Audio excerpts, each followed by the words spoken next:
BJP దేవుని పేరుతో ఓట్లు అడగడం సరికాదంటూ జుక్కల్ ఎమ్మెల్యే తోట లక్ష్మీకాంతరావు ఒక కార్యక్రమంలో ఆయన చెప్పడం జరిగింది. దీనికి సంబంధించి ఎందుకు ఏం మాట్లాడారో మనం తెలుసుకునే ప్రయత్నం చేద్దాం.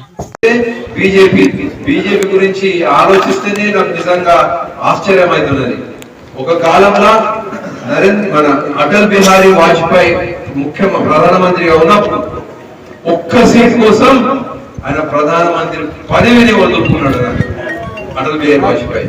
అందుకే బీజేపీ అంటే ఒక సిద్ధాంతపరమైనటువంటి పార్టీ అనుకునే వాళ్ళు.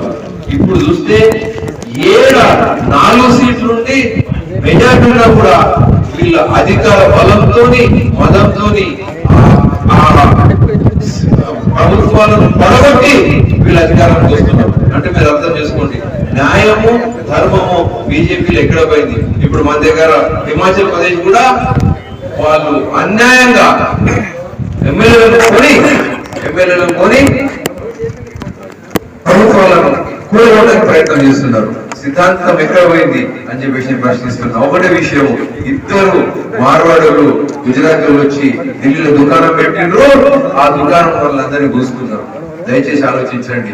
రాముడు మనకు అందరికి దేవుడు కాదా? అయోధ్య రాముడే.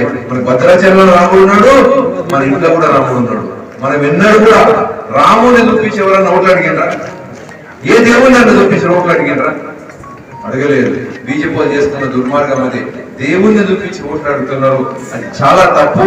మన సంస్కృతికే అది పెద్ద విఘాతమైనటువంటి విషయం అని చెప్పేసి మనం చేస్తున్నాం.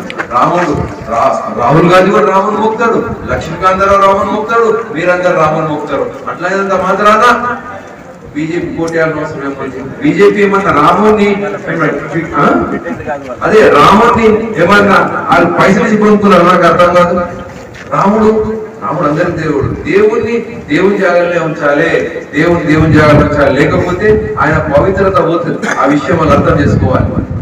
రాముడు కాకుండా ఏమైనా చెప్పి మరి నాకేం అభ్యంతరం లేదు. మేము రోడ్లు వేపిస్తామనంటే, మీకు ఇల్లు కట్టిపిస్తామనంటే, మేము అభివృద్ధి చేస్తామంటే, మీ జుక్కల్ నియోజకవర్గంలో మేము ఎయిర్పోర్ట్ వేస్తామని చెప్పండి, నేను ఒప్పుకుంటా. అభివృద్ధి చేయడానికి శాత కాక దేవుని పేరు చెప్పుకొని ఆ పేరు చెప్పుకొని మీరు ఓట్లు అడుగుతున్నారు. చాలా సిగ్గు చేయదు. అర్థం చేసుకోండి.